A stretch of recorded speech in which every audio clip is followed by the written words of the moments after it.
Hello students, मैं doctor Renuka Verma अपने channel botany ज्ञान में आपका वेलकम करती हूँ। आज जो टॉपिक हम पढ़ने जा रहे हैं ये है मेंडल के वंशागति के नियम यानी कि मेंडल्स लॉ ऑफ इनहेरिटेंस।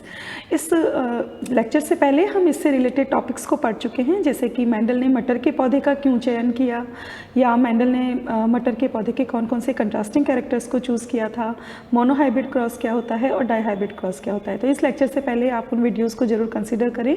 तो आज के लेक्चर को स्टार्ट करने से पहले अगर आप मेरे चैनल पर नए हैं तो प्लीज़ मेरे चैनल को सब्सक्राइब कर दीजिए और बेल बटन दबाकर नोटिफिकेशन स्टार्ट करना ना भूलें। और अगर आपको लगता है कि मेरे वीडियोस हेल्पफुल हैं तो इन्हें लाइक एंड शेयर जरूर करें। तो स्टार्ट करते हैं आज का topic, Mendel's law of inheritance. तो हम सभी जानते हैं कि मेंडल्स ने 3 वंशागति के नियम दिए थे, 3 लॉज दिए थे जो कि इनहेरिटेंस को समझाते थे। इसमें से इनका जो पहला नियम है वो है लॉ ऑफ डोमिनेंस यानी कि प्रभाविता का नियम, दूसरा है लॉ ऑफ सेग्रीगेशन यानी कि पृथक्करण का नियम, और तीसरा है लॉ ऑफ इंडिपेंडेंट असॉर्टमेंट यानी कि स्वतंत्र अपव्यूहन का नियम। अब ये तीनों नियम क्या हैं और इन्हें हम कैसे समझ सकते हैं, इसे हम देखने वाले हैं। तो सबसे पहले हम देखने वाले हैं पहला लॉ जो कि है लॉ ऑफ डोमिनेंस, प्रभाविता का नियम। ये नियम ये कहता है कि जब कोई भी हम अल्टरनेटिव फॉर्म्स ऑफ ट्रेट्स या कैरेक्टर्स लेते हैं, यानी कि कोई भी हम जब अपोजिट कैरेक्टर्स लेते हैं जैसे कि राउंड एंड रिंकल, तो ये जो हैं वो हमेशा F1 पीढ़ी में तभी अपने आप को एक्सप्रेस कर सकते हैं जब इनमें से कोई एक डोमिनेंट हो और वही अपने आप को एक्सप्रेस कर पाएगा। यानी कि सीधी सी चीज़ है कि जब 2 कंट्रास्टिंग कैरेक्टर्स होते हैं तो उनमें से एक कैरेक्टर्स डोमिनेंट होता है यानी कि प्रभावी होता है, और दूसरा कैरेक्टर जो है वो अप्रभावी होता है यानी कि अपने आप को एक्सप्रेस नहीं कर पाता। तो F1 जनरेशन के अंदर जो भी कैरेक्टर शो होता है या एक्सप्रेस होता है उसे हम क्या कहते हैं, डोमिनेंट जीन कहते हैं। और F1 पीढ़ी के अंदर जो कैरेक्टर अपने आप को नहीं एक्सप्रेस कर पाता या डोमिनेंट कैरेक्टर के द्वारा हाइड हो जाता है, मास्क हो जाता है, तो उसे हम रेसेसिव या अप्रभावी जीन कहते हैं। ये लॉ जो है वो ये समझाना चाहता है कि पेरेंटल कैरेक्टर्स में से सिर्फ और सिर्फ मोनोहाइब्रिड क्रॉस में जो F1 जनरेशन होती है उसमें सिर्फ और सिर्फ डोमिनेंट कैरेक्टर या प्रभावी लक्षण ही प्रकट होता है।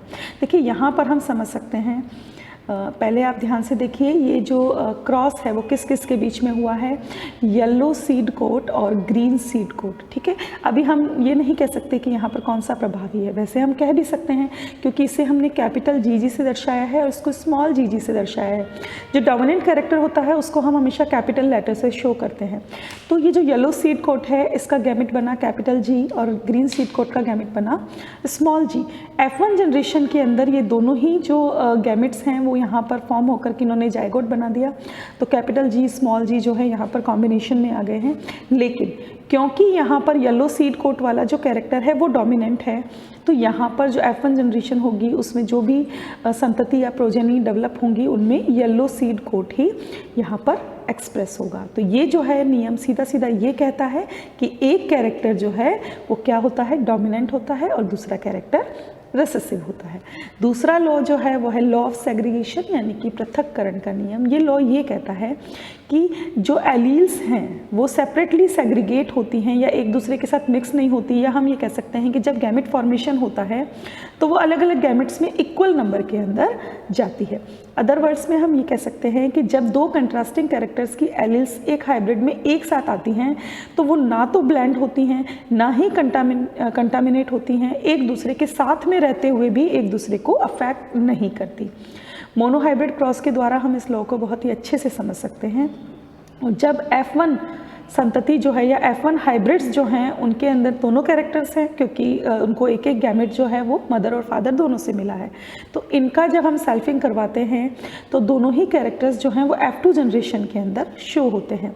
ये सेम वही है, लॉ ऑफ डोमिनेंस वाला ही यहाँ पर शो हो रहा है। देखिए ध्यान से अगर आप देखेंगे तो दोनों ही लॉ को एक साथ समझ सकते हैं। Yellow seed coat and green seed coat, F1 generation के अंदर जो फॉर्म हुआ कैपिटल जी स्मॉल जी, यानी कि दोनों एलील्स यहाँ पर साथ में आ गई हैं लेकिन दोनों एक दूसरे को अफेक्ट नहीं कर रही, एक दूसरे में कंटामिनेट नहीं हो रही, ब्लेंड नहीं हो रही। जो कैरेक्टर यहाँ पर शो हो रहा है वो डोमिनेंट कैरेक्टर है।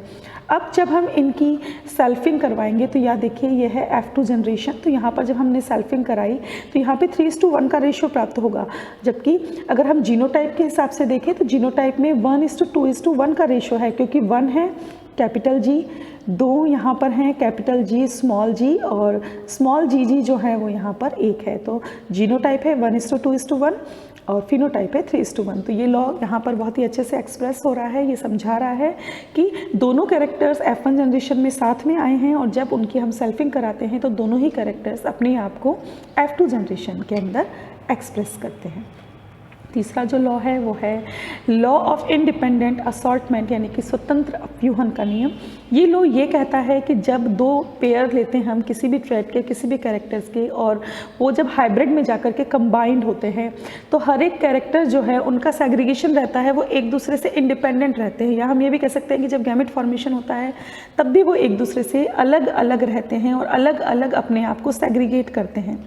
यहाँ पर हम जब इनकी ऑफस्प्रिंग बनाते हैं तो दोनों ही ऑफस्प्रिंग जो हैं वो F2 जनरेशन में जाकर के न्यू कॉम्बिनेशंस शो करती हैं। तो हम ये कह सकते हैं कि ये लॉ जो मेंडल ने बताया था, ये लॉ पहली चीज़ तो डाई हाइब्रिड क्रॉस के ऊपर बेस्ड है, यानी कि यहाँ पर हम एक से ज़्यादा कंट्रास्टिंग कैरेक्टर्स का यूज़ करते हैं और उनके कॉम्बिनेशन से जो न्यू कॉम्बिनेशन बन रहे हैं उनको हम F2 जनरेशन के अंदर ईजिली देख सकते हैं। इस क्रॉस से हम इसे बहुत ही आसानी से समझ सकते हैं। देखिए यहाँ पर जो ट्रेट लिए गए हैं, पहला है कैपिटल RR स्मॉल YY, यानी कि राउंड और येलो, और दूसरा है स्मॉल RR स्मॉल YY, यानी कि रिंकल्ड एंड ग्रीन। तो यहाँ पर जो गैमेट बने, देखिए यहाँ पर फर्स्ट जो गैमेट बना है वो है कैपिटल R कैपिटल Y, और यहाँ पर बना है स्मॉल r स्मॉल y। तो ये गैमेट साथ में रह रहे हैं लेकिन ये आपस में अलग अलग सेग्रीगेट होते हैं, अलग अलग सेग्रीगेट होते हैं, इसीलिए F2 में जाकर के इनका कॉम्बिनेशन बनेगा। अगर ये साथ साथ रहते हुए अलग अलग सेग्रीगेट नहीं होंगे तो ये कभी भी अलग नहीं हो सकते। अलग होने का मतलब यहाँ पर गैमेट कैपिटल R और कैपिटल Y है तो R जीन अलग से सेग्रीगेट हो रहा है, Y अलग से सेग्रीगेट हो रहा है, और ये अलग कॉम्बिनेशन बनाने में भी हेल्प करता है। तो यहाँ पर F1 जनरेशन में अगेन जो डोमिनेंट कैरेक्टर है वो शो होगा, यानी कि राउंड एंड येलो, लेकिन यहाँ पर ग्रीन एंड रिंकल्ड के भी जीन्स यहाँ पर मौजूद हैं। तो यहाँ पर जो नए कॉम्बिनेशन यहाँ पर आप देखिए, यहाँ पर ये F2 जनरेशन के लिए क्रॉस बनाया गया है, यहाँ पर एक टेबल बनाई गई है, इसके द्वारा हम ये देख सकते हैं कि यहाँ पर नए कॉम्बिनेशंस डेवलप हुए हैं। कैसे, आप देखिए yellow and round and green and wrinkled, ये वही कॉम्बिनेशन हैं जो कि इनकी पेरेंटल जनरेशन के अंदर थे या इनके पेरेंट्स के अंदर थे, लेकिन जो नए यहाँ पर कॉम्बिनेशन फॉर्म हुए हैं वो है green and round and yellow and wrinkled. तो यहाँ पर गैमेट्स के अंदर जो एलील्स थी वो साथ में सेग्रीगेट नहीं हुई हैं, अलग अलग सेग्रीगेट हुई हैं, या हम कह सकते हैं कि अलग अलग जो हैं वो मूव हुई हैं। इस वजह से ही उनको नए कॉम्बिनेशन बनाने का मौका मिला है। तो मेंडल ये कहते हैं कि तीनों नियमों को एक साथ अगर हम देखें तो सीधा सिंपल मेंडल ये कह रहे हैं, पहला नियम ये कहता है कि जब हम मोनोहाइब्रिड क्रॉस करवाते हैं तो जो दो पेरेंट्स हम यूज़ कर लेते हैं उनमें से एक डोमिनेंट कैरेक्टर्स वाला और एक रेसेसिव कैरेक्टर वाला अगर होता है तो उनमें से F1 पीढ़ी में वही लक्षण प्रकट होता है जो कि डोमिनेंट है, जिसे हम कैपिटल से दर्शाते हैं। दूसरा ये कहता है कि F1 पीढ़ी में जो प्रभावी लक्षण प्रकट हो रहा है उसके साथ रेसेसिव कैरेक्टर भी मौजूद रहता है, लेकिन वो आपस में कंटामिनेट या ब्लेंड नहीं होते, और जब F1 पीढ़ी की हम सेल्फिंग करवाते हैं तो F2 पीढ़ी में दोनों ही कैरेक्टर्स एक अलग अलग अपने आप को एक्सप्रेस करते हैं। और तीसरा ये कहता है कि जब हम डाई हाइब्रिड क्रॉस कराते हैं दो पेरेंट्स के बीच में तो वहाँ पर जो एलील्स हैं जो कि दो अलग अलग कैरेक्टर्स के लिए एक साथ हैं, वो एक साथ रहते हुए भी अलग अलग जो है मूव करती हैं और सेपरेटली गैमेट के अंदर आती हैं। और जब हम F2 जनरेशन ग्रो करते हैं तो F2 जनरेशन के अंदर वो नए कॉम्बिनेशन फॉर्म करती है दूसरी एलील के साथ मिलकर, तो उससे यहाँ पर नए कॉम्बिनेशन बनते हैं। तो आई होप जो मेंडल्स के लॉ हैं ये आपको अच्छे से समझ में आ गए होंगे। मिलते हैं नेक्स्ट लेक्चर में, तब तक बने रहे हमारे साथ। Thanks for watching and stay tuned to botany Gyan for more informative videos. Thank you.